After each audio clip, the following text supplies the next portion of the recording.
I think out of all the lessons that I'm continuing to learn and always is that if I ever want to get somewhere, I got to get out of my own way. That I will always be my biggest problem. That there's nothing that anyone can do, say, or be that will stop me. And the only person that can is me. So if I get out of my own way and I remember who I am, I can achieve a lot more. Yeah, I like that. I like that because a lot of times I think the biggest obstacle in our way is ourselves. You know, whether we don't believe in ourselves or we self-sabotage to then reinforce the belief that we already have about ourselves. We're probably going to get into something good because, like I said, that pre-call, man, I mean, that was a phone call and it was interesting. So I can only imagine what we're going to get into. But if you want to tell us a little bit about yourself, who you are, what you do, and we'll preface the conversation with that. Yeah. So my name is Benny Salas. I'm an executive coach. I'm a leadership consultant and a professional speaker where I take a lot of my work, bring it both to individuals who are thought leaders, executives, decision makers, as well as companies who want to grow their leadership communication. I've been doing this work for, I would say, speaking for over 28 years. I started at the age of 19. Then I've been coaching professionally since 2003, which, no, actually 2001. Man, I can't even remember. It's been that long, about 2001. Been coaching professionally, which has allowed me to work with many business owners, entrepreneurs, thought leaders, and individuals who are trying to get their message out there, grow their leadership competencies, as well as businesses who are beginning to expand and grow internally. Okay. So I'm curious, at the age of 19, what inspired you to just start like speaking, and what, because that seems like I think about when I was 19, man, there's no way I would probably public speak. Yeah. So it was interesting. I was part of a youth group, and this youth group, what we did is we'd go and we'd want to encourage other people. It's kind of a faith group.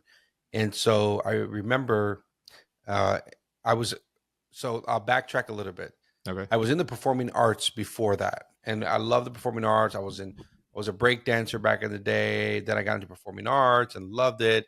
But it was a period of time. But what it did is it gave me a lot of comfort in front of the audience, in front of people, and on stage.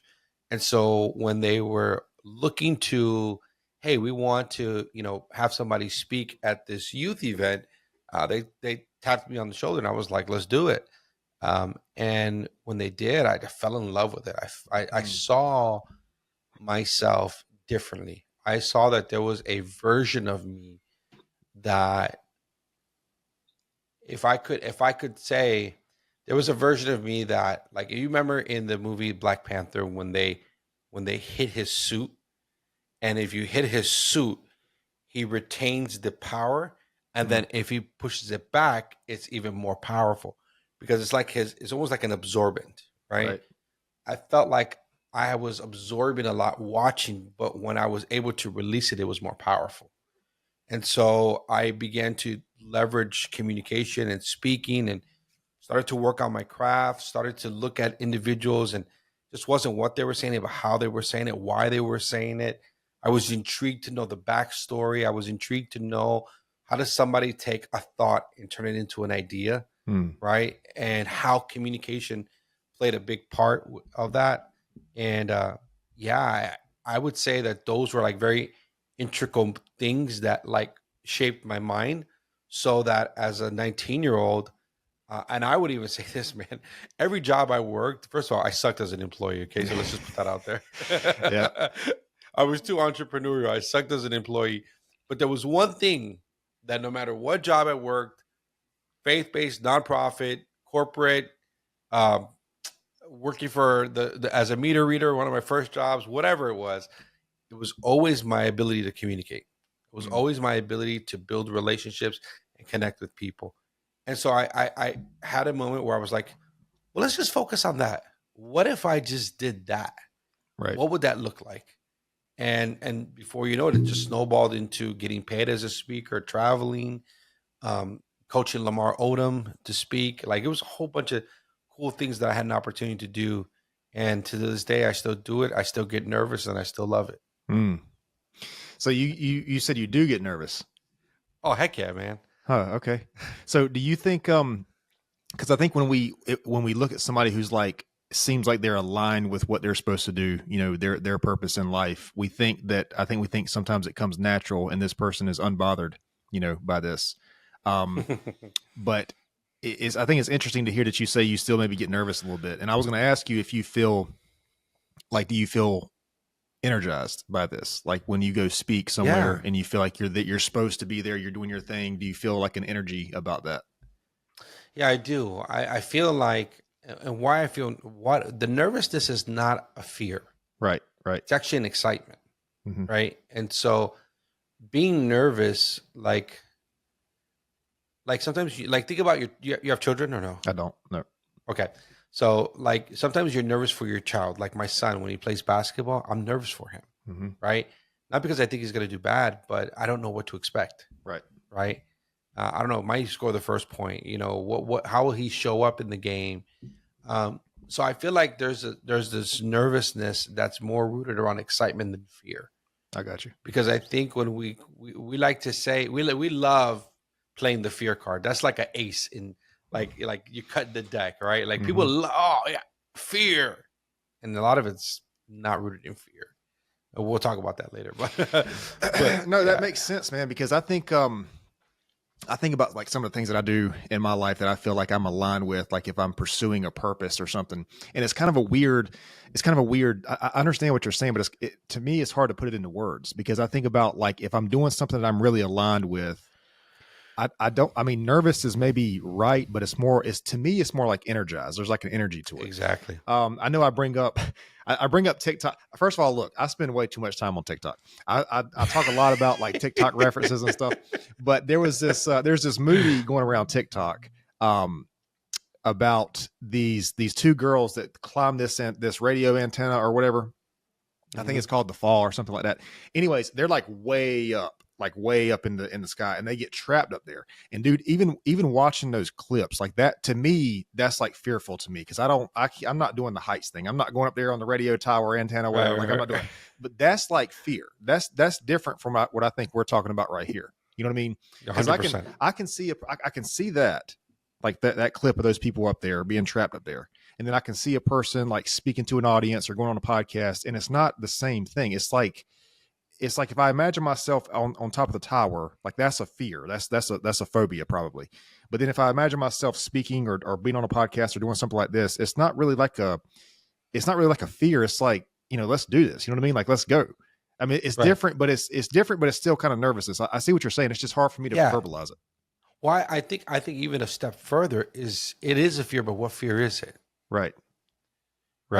So, for example, people will say, well, I have a fear of public speaking. I'm like, no, you don't. You talk a lot. So you talk a lot. So there's no fear. Oh, well, I have a fear. Then I asked the question, I said, so what are you? So somebody says they have a fear of public speaking. Ask them, so what are you afraid of? And you'll realize that it's not public speaking. What they're afraid of is criticism and rejection and imposter syndrome and that I'm not educated enough. I'm not smart enough. I don't have enough money. Where in all of that is public speaking? Right. It's not. Yep. You're afraid of exposure. You're afraid that you won't be who you say you are. And so when people think about how crazy this is, and they call it a fear of public speaking. No, your fear is not public speaking. Your fear, and I say this often, is the public speaking. Your fear is people. Yep. It's not you. Not what you're going to say. You know, and this is just a very, very entry level amateur opinion right here. But I think where a lot of people mess up, man, is when they try to do a talk or a presentation, they try to formulate exactly what they're going to say, or they try to follow like a script of what they're going to say. And I don't know, maybe that works for some people. I can't do that. Like if I try to, you know, if I go into a thing and I say, okay, I'm going to say this exact thing, I'm not going to say that exact thing, and it's going to be butchered. You know what I mean? Like I would just rather be authentic. Right. I mean, I guess it's different if you're trying to present something. If you're going over a presentation or something like that, you kind of have to know the material. Right. But like, I feel like trying to say exact words, I don't think anybody is going to be okay, like good with that. You know, like I guess maybe it's like you hear people. I think Chris Williamson is his name. He's all over social media. He's been on Joe Rogan. he brings up a lot of quotes, like a lot of quotes. And I'm like, dude, I can't. First of all, I commend that guy for that because my memory is not even. I can't remember all that stuff that he remembers. But it is like if I Yeah. try to say a quote, if I just think about if I'm speaking somewhere and I try to say a quote, or if I try to say something in an exact way, I don't feel like that's not really aligned with who I am. And I was talking to a guy one time. He produces podcast. He like records podcasts for other people and stuff. And he was like, yeah, because that's not. He was like, you're trying to be an actor at that point. You're not. That's not really who you are. And at least that's for me. I mean, some people may practice a speech, go up there and do it and be perfect with it. But to me, I guess I need a little bit more flexibility, just basically deliver the message, just say it in different ways, I guess. Well, yeah. I mean, I think so anytime I talk to a person and I'm assessing their learning style. All that is it's a learning style. That's all it is. And I'm an experiential learner, right? So a lot of my talks have to bring up an experience so that it triggers what I already know. Yep. Okay. Some people, they go to the bowling alley and they put guardrails. You want to know why? Because they'll always get it in the gutter. So some people need guardrails. Right. Yeah. Right. No, I'm with so you. They need the structure. They need it because if not, they'll go in somebody else's lane, and before you know it. Yeah. Hey, I've been there, man. I've done it on the podcast. I'll go on a tangent. Like, I get it. I got you. So I think it's about training your brain, though. I think it's about finding, because how old are you, Cody? I'm 32. 32. 22-year-old Cody doesn't think like 32-year-old Cody. Nope. And neither will 42-year-old Cody. So as you get older, I'm 47. As you get older, you have to find different ways to sort out. I call it inventory your story. You got to label inventory of this. So this is why you have to talk about what you talk about, so it's easier to talk about it. Right. Right. And so I feel like at this point in my career, in my life, it don't take much for me to trigger that thought anymore. It doesn't take much for me to hear a conversation and like, I feel like this. And this is weird. I've never said this anywhere at any other place. Okay. So coming to you live, right? Yeah, So, here we go. I feel like when I get a message, it's almost like a water filtration system. It's like it comes in one way and then it comes out pure. I've learned to embody a message where I can empty myself out real quick. So it doesn't matter what I'm going through. It doesn't matter what just happened. There's a way that I lock in I don't know how to explain it. It's a way that I think it's a way God gifted me. It's a way that I automatically, and sometimes I have to shut my brain off because I'm embodying something that I can't talk about, or I don't have the platform or the avenue. So what I do is I put it in a quote or I post it on social media so that I can work on it still. So or I'll get on my phone and record an audio note. What do you mean embody it? You embody the message. Yeah. So give me a topic. Let's try it. Like a speaking topic? Yeah, just give me some. Sales. Okay. When I think about sales, there's three things that I think about. That you're telling people, you're compelling people, or you're selling people. And each one is a different version of how you show up. Yep. So you just gave me something. I've said this before. Okay. But what you did is you allow me to get away from something else and to step into that topic. Okay. Now, you and I, if we wanted to spend the rest of this podcast talking about that, we could. No, for sure. Yeah. Right? Yeah. So, and what's the difference? How do you compel somebody? Well, compelling somebody's, you're speaking to their heart. When you sell them, you're speaking to their hand. Right? And when you tell them, you're speaking to their head. So I just gave you a 3-part framework right now. Yeah, head, dude. heart, hand. Yeah, there's an hour in each of those topics right there. Like there's exactly. I got you. But what see, the way that I prepare my messages is that's actually in my message. I could even show you the slide. But I've never used it the way I just used it right now. But I already had the information. Yeah. Well, so yeah, so I've learned how to connect. I've learned how I've learned how to make the Bluetooth connection within me with a message. Right. Yeah, no, that's good, man.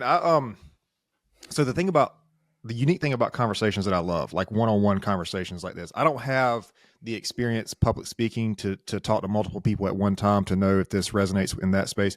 But like one-on-one, I don't know however many people there are, 8 billion plus people, like you can talk to different people, and it's the interpretations of like what you say and what I think of what you say and how I perceive it is so different. Like you can basically have endless conversations with people. Like there's no two conversations that are going to be the same. You know what I mean? Because you can talk about the same topics, but what I hear and what I perceive, what I understand, and vice versa, are going to be different from if you go to somebody else and talk. And it's just like sometimes every once in a while I'll talk to somebody who wants to come on the podcast, and like you talk about with the guardrails, they want a little bit more direction, and I get that, I understand that. But like that's not really aligned with who I am, because just like right now, where you said this, and now I want to explore this, and so like, and I think you even said earlier you never said this anywhere else. Like, and I know this sounds like arrogant and grandiose, but like, had we not had that conversation, maybe you not would have said that on the podcast. You know what I mean? Like, Yeah, exactly. It's only possible because two people come together with unique ideas, and those unique ideas have a unique conversation. And I just, to me, that's beautiful. And I think that we all, maybe subconsciously, maybe we don't know this, but we're all sort of craving that. I've talked about this on the podcast before. For the longest time, like celebrities and politicians and stuff, we saw like one side of a person. Like there was one person, that the public face, and we couldn't really connect with that because we knew there was something behind that. We knew there was a person behind the screen, but now in this last election and these days, politicians are going on podcasts. We're seeing more like multiple sides of the person. Yeah. And I think one of the reasons podcasts are so big and they're doing so well is because we're craving that authenticity. You know what I mean? We're craving, seeing the humanity in another person and having that unique connection. Even though, you listen to Joe Rogan, he's got millions of, listeners or whatever, but you kind of feel connected in those spaces because it's real, it's authentic, and I don't know. I think I think the beauty of conversations is allowing for that potential, I guess. Yeah, no, it's important, I think. And like you said, had we not had this space, we might not have come up with these things. And even if I'm not ready with things to speak on, right? Because there's a difference between speaking and talking. Right. Big difference.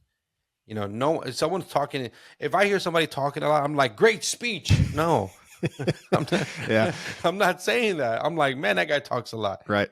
But if someone is talking and adding value and they're connecting with me, this is where I go from intention to attention. This is where I go from, oh, wait a minute, what did you say?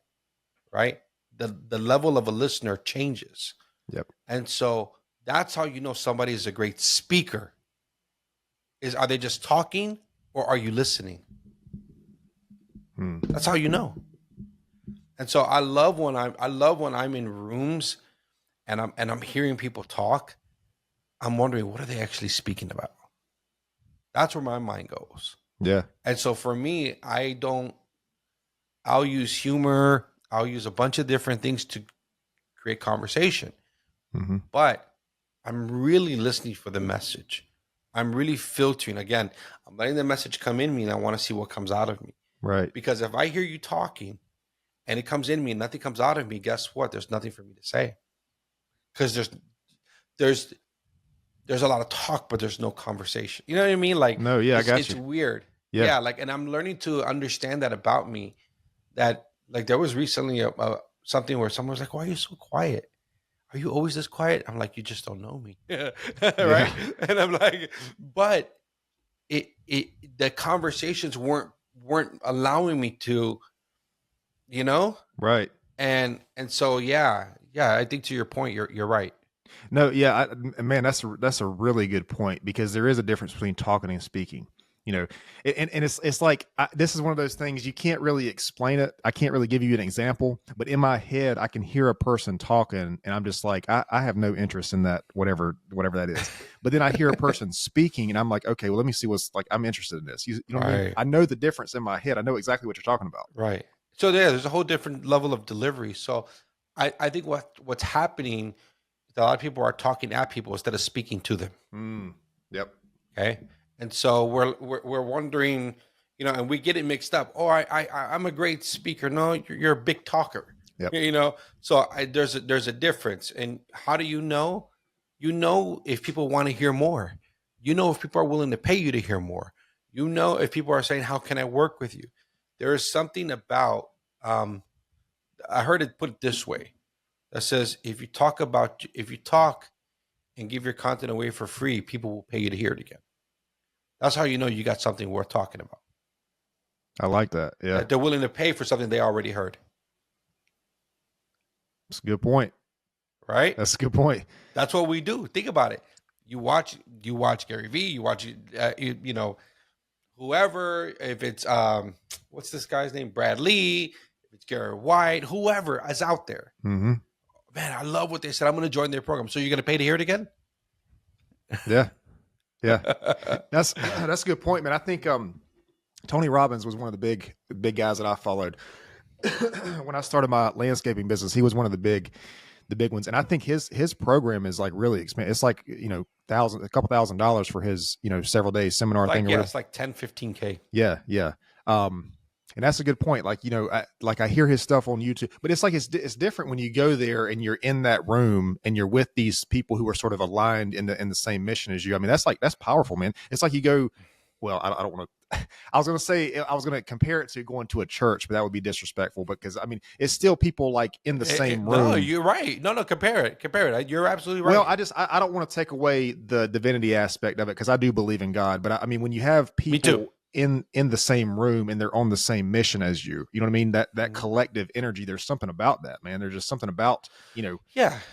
And that's called community. That's people who have commonality, right? Like it doesn't matter if it's church, it doesn't matter if it's a baseball team or a football team, right, or whatever. There is something to be said about people who are on the same mission and going the same direction, right?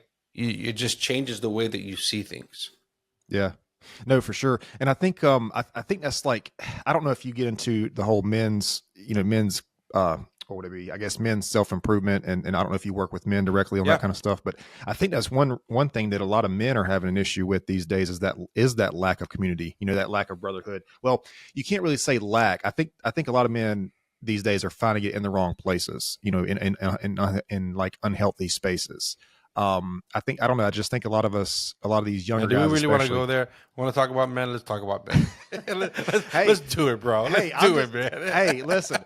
Sometimes this pisses people off, man. But it's like these things need to be said. You know, it needs to be said. I think here's the challenge that I see, both from myself, if I'm self-evaluating first, right, and then secondly with others in community, is that we are so emotionally unhealthy. You say we? You mean men? Men. Okay. We are very emotionally unhealthy. I actually think we're more emotional than women. Most people would be like, "What did you just say?" Here's the reason why: we mask it differently. We don't cry. We get angry. We don't get fearful. We get aggressive. We don't accept failure. We double down deeper on success and drive and motivation and pursuit and you know, like we have a different outlet of our emotions, but we've okayed that. We've okayed that. Matter of fact, we've been taught that. And so I think what happens is that we don't know how to even go to another guy and say, "I need help." We won't do it. We will have to be at our wits' end, like, and we didn't have to get there because we fought it all the way through. We did not want accountability. Accountability isn't just saying, "Call me." Accountability is saying it's giving someone permission and access to hold you accountable. How can I hold you accountable if I don't have a hold of you? I can't. There's no such thing as holding accountability. And so I think what happens is that we have a very unhealthy emotional disconnect with other men because we don't trust. It's crazy. We don't trust, but man, we trust really quick when we meet them. but we really don't trust. Yeah. It's a facade. Yeah, it is. It's crazy, man, because I think a lot of this, you mentioned accountability, and I think that's a really good word. I think there's a balance to all this because, we're talking about anger, we're talking about aggression, not trusting. I think there needs to be a specific ratio, that there needs to be a balance between those things, because when those things are applied in the right direction, they can be, 100%. especially for men, they can be extremely beneficial for our life. They can push us to grow. Yep. Like you mentioned earlier, some guys don't go to therapy, they go start a business or whatever. And I know like people take that as a joke, but like when it's balanced and it's in the right direction, it can really push you to where you want to go in your life. That's why, like, sometimes I've talked to men before and they're like, man, I'm driven, I'm ambitious, I'm a problem solver or whatever. If you take that same energy to your wife or your girlfriend when there's a problem or an issue, that's not going to work out too well. That's not going to work out very well. Yeah. I mean, but what us in our minds, in men's minds, we're like, oh, we got a solution, we're going to be good, whatever. It's not about that all the time, man. The right thing in the right place, in the right direction. That's what it's about. I don't know if you've heard of, you know who Jordan Peterson is? Yeah. Okay. Yeah. So, and I think you said you believe in God. There's a Bible verse that says, "Do not cast pearls before swine." And I love that verse because when I hear that verse, it applies in two different ways. First of all, like the speaking thing, it applies that if you have something of value or talent, whatever it is, if you have something of value, do not offer it to an audience that can't see the value in it, because you devalue the thing that you're offering. So you can have this talent or this ability or this skill, but if you're not putting it in the right place, it's going to seem like there's no value in it. So the place is critical. Who you offer it to the audience is critical. I think the same thing applies when we talk about, like, if I say I'm an ambitious person, that needs to be directed in the right place. It's not like, because I think intimate relationships are a really good example, but also too, it sounds like being ambitious and assertive in business are good, but that's not always the case, man. We were talking about sales earlier. You have to know who you're kind of working with. Because if I'm trying to make a sale to somebody and I'm too ambitious or too assertive, depending on that person's personality, they're going to be run them off. Yeah, they're going to be completely turned off. Like, they're going to be like, okay, who the hell is this? Like, this guy, and so. But I think it's just that self-awareness of that balance and knowing when to and where and how much to apply. And when I say I think sometimes people think you're watering yourself down. I don't believe in watering yourself down. I just believe in being aware of what you have to offer and where you're putting that energy into. Yeah, I almost kind of look at it like a scale, right? So, like if anger is here, passion is here. They say that anger is just your passion out of control. Makes sense. It's gone too far, right? I think most things are on the same continuum. Like, a lot about us can be revealed if we just studied ourselves better, and if we had better reflective feedback, right? But as men, we don't ask for feedback. We don't allow ourselves to do the necessary work sometimes that we need to. Bro, like, I did a talk in 2018. I'll share it with you. It's called Shame on Me. Okay. And I did this talk. It's on YouTube. And I talked about the shame us men deal with, right? From pornography, from sex addiction, from a family that was poor, from growing up in the very rough area in Chicago, to having to move all the time because rent wasn't paid, the car got repoed, the lights got shut off. There was all this shame that I used in a very negative way. And what happened was that I think oftentimes us men, if you look at the very first interaction God had with man and his failure, the man blamed his woman. Said, that woman you gave me. All right. That's what Adam did. And he ran and hid because he was just ashamed. He says, who told you were naked? Who told you? Right. They were ashamed of themselves. And so shame is a huge thing that us men just don't talk about. There's a lot of things that we do because we don't want to feel ashamed. We don't want to feel like we're failing. We don't want to feel like we're losing. We don't want to feel unsuccessful. We don't want to feel devalued. We don't want to feel rejected. There's all of these things. And so when I did that talk called Shame on Me, I exposed myself. Like, I was like, this is the stuff I'm dealing with, and it was hard. It was hard because I I used that in a very negative way, right? I used that to dig deep into my sex addiction. I used it like it was all these different things at a time in which I was not healthy, and I had to go get therapy. I had to really work on me. I had to there was a lot of things that I was pursuing that were very mission driven, that were more that was what I believe God told me to do. And I just needed to sit down and just like love myself again. You know, Hmm. like that was the best I could offer, was like, I gotta even like me. You know what I mean? Right. And so I just feel like there's so many of these tough topics that we deal with, and every man is different, Hmm. right? We all have our own trajectory and things that we deal with. Um, but you know, I feel like if we get to that place where we can figure out, okay, so what is it that you have to work on? What's in your life that is requiring you to get healthier on? We could be better at this thing, but it's a lot, man. It's a lot Yeah. of work. Yeah, Yeah. that's a really interesting. God, there's so many places I want to go with this. That's a really interesting one. Shame, and I have a theory on this. I want to ask you why you think that it's hard for us to talk about that. But so we talk about like anger, and we talk about envy, and we talk about jealousy. Like it's crazy how those emotions can like hurt other people. The anger, all that stuff. But it's like shame really only hurts us. You know what I mean? Like I mean, if we feel shame, I think it's less likely that's going to hurt somebody versus like anger. You know what I mean? But so to go back to Jordan Peterson, he's got a quote that says, a good man is not a harmless man. A good man is a very dangerous man who has that under voluntary control. And so like, Mm. I think going back to the balance, I think part of like what being a good man is having these, I don't want to say abilities, but like, think about what makes a successful man. What is it? Like finance, charisma, being able to speak to people, being able to resonate with people, like all these things, they have the potential for negatives, but I think we have to make that choice to use these things as positives, our strength or whatever it is. But like, why do you think that is, that this shame, to go back to shame, why do you think it is that men have an issue or a hard time talking about that? Yeah. I, I think it's easier to be angry because usually you're angry at somebody or Mm, something. It's harder with shame because shame is really all about how you feel about yourself, yep. right? So one is how I feel about others. One is how I feel about myself. And if I know us like I know us men, no man wants to feel ashamed of themselves. No man wants to feel that. We love power.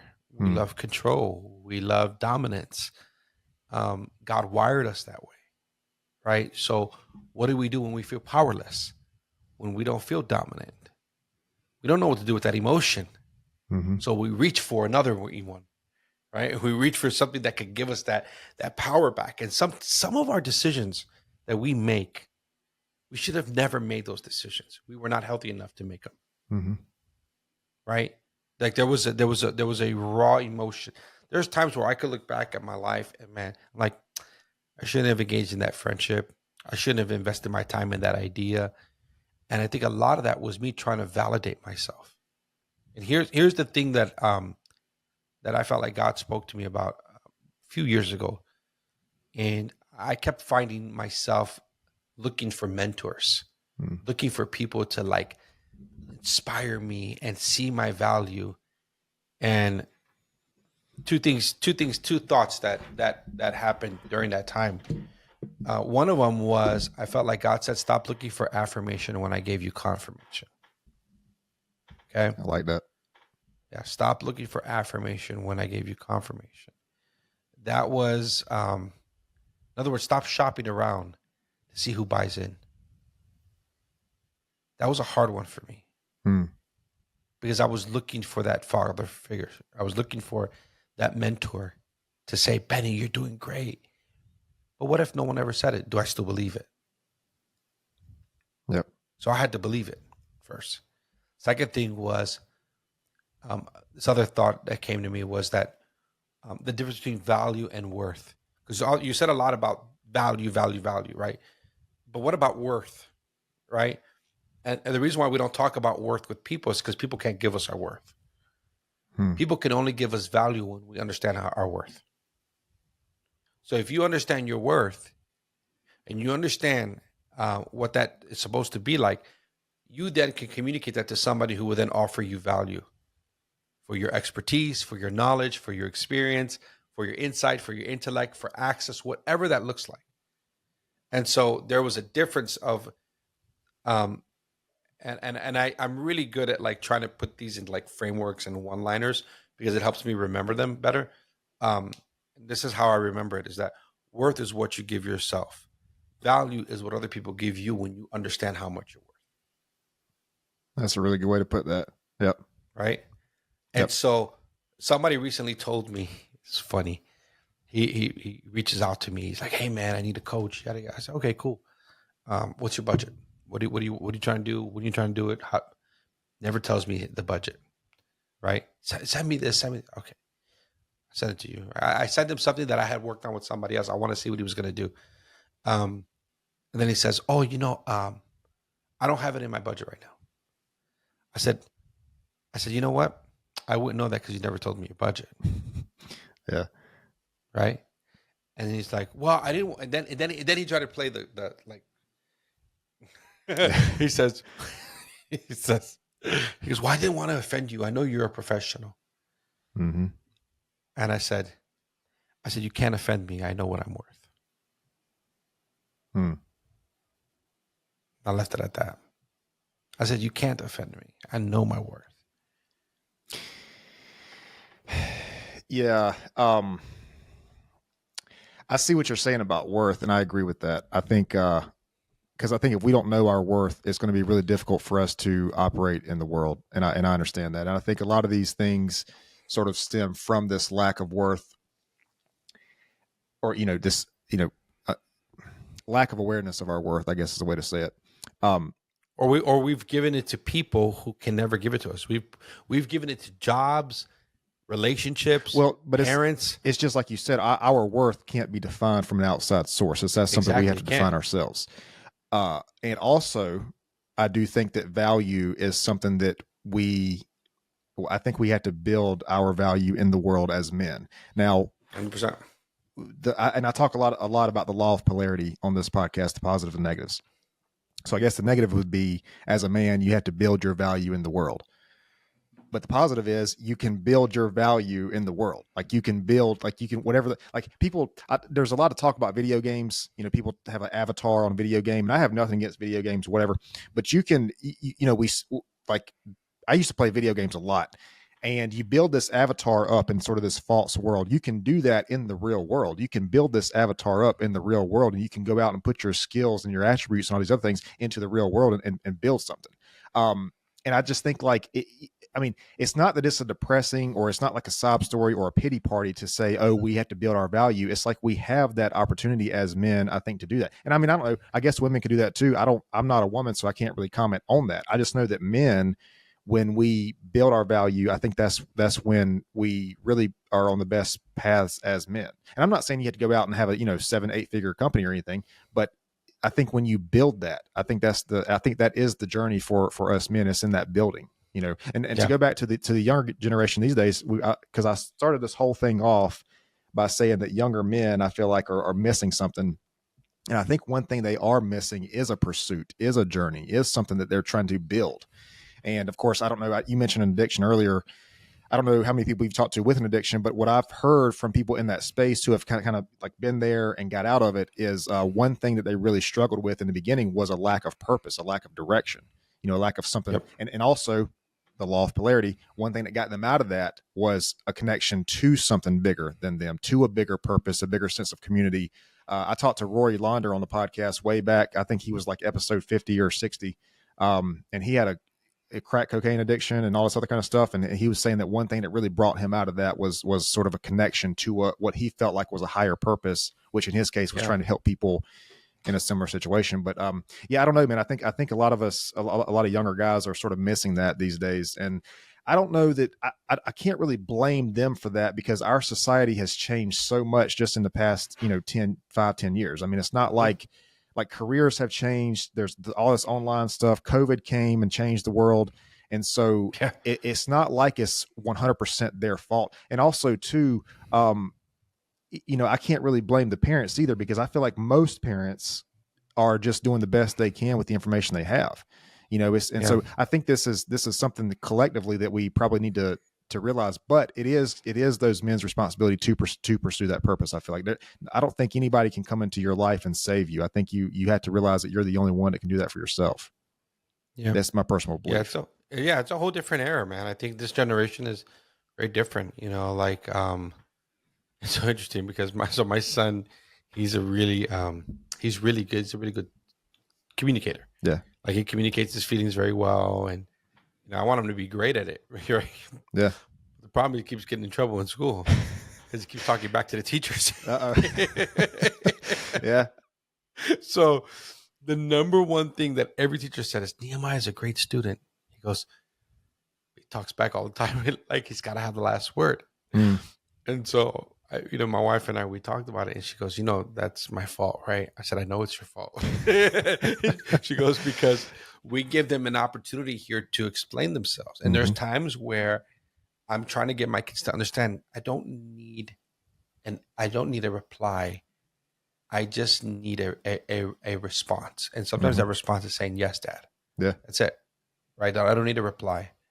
And so it's understanding for this generation is how to take the things that you and I have learned. Can you imagine if we grew up with social media era when we were kids? I mean, maybe you did, because I'm older than you, right? So you had Facebook, and you had we had I remember MySpace. Was a big thing. Right? Yeah, I mean, I was already into like my late 20s when MySpace came out and Facebook. So at that point, I was like, okay, yeah, I can get on it, but not like how we're using it now. But it's a whole different ball game. Yep. And so I think, being able to help this generation navigate, and there are things that are, okay, there's 4 ways that you learn something, right? These are the 4 ways that I say it. It's what's taught, right? It's what you teach me. It's what I'm able to learn from somebody, from someplace. Second one is what's caught. Okay, so what's taught. The first thing, what's caught. Yep. That's being in proximity. That's watching, seeing, being in the room, seeing my dad, seeing my mom, seeing my brothers, seeing my neighbors, seeing my uncles. What's caught. Third thing is what's bought. It's what you buy, right? Education, courses, resources, all those things. And the last one is what's sought. So taught, what I learned; caught, what I catch; bought, what I invest in; and sought, what I'm willing to seek out. The reason why what's sought is important is because you get to a point when you realize you can't buy it, no one else can teach it to you, and you're not in the right rooms. So you got to go seek it out for yourself. Yeah. And so it's a progressive process that we have in how we learn. Yeah, that's a really good point. And I think about I think about my personal experience. You're talking about your son having to have the last word. First of all, he's going to make a great attorney one day. He is. He's going to make a great anything, to be honest with you. Yeah, but I think about when I was that age, 15, 16, 17, and I was like, I don't want to say I was rebellious, but I was like, I wasn't really teachable. You know what I mean? And again, I can't help but referencing this, the law of polarity, like being that unteachable person, like you're very sort of driven and not fixed, but like dedicated to your beliefs. The problem is I had to learn a lot of things the hard way because I wasn't teachable. So, but now that I have certain beliefs and I guess maybe educated opinions on things, it's like I'm almost dedicated to that, and I'm really what would I say? Maybe strong on my beliefs, I guess. Right. But so you're exactly what I just said. You're in the sought stage. Well, that was the purpose of saying that. Salt, I feel like the salt is probably the most important part because I feel 100%. like I feel like that is it's what you evolve to at some point. Well, some people, not everybody. Well, I was gonna say I don't know about evolve, man. I feel like this decade in business, this last decade has been it's been busy. There's been a lot of ups and downs. But I know, I don't feel like we're ever fully evolved. I feel like there's always something that we can learn or grow and improve. There's always 100%. changes, and I just feel like that's probably going to be a lifelong journey. I mean, Yeah. maybe it doesn't have to. I'm sure people get to a place where maybe they're comfortable. I just can't see. Like, I can't see myself ever retiring. I don't know. Maybe I will, but I don't know. I feel like there's always a next thing. You know what I mean? But Yeah. that's just me. I 100%. mean, Yeah. No, I agree with you. I totally agree with you. There always is that next thing. There's always something else that we're pursuing. yeah. Yeah. So, all right. So we were talking about the speaking. We talked about kind of a little bit about the men's issues. I think sort of these young guys sort of missing this calling, I guess. You mentioned the executive level, and I want to ask you about leadership really quick. So do you work with, like, do you do leadership coaching? Is that one of the things that you do? What was that again? Like, can you hear me? Yeah. I think we got to cut out for a minute. Do you do like leadership coaching? Yeah. Yeah. So Okay. that's actually how I got started was in doing leadership coaching. This was years ago, probably about 20 years ago. I was always, leadership was always like a big thing for me.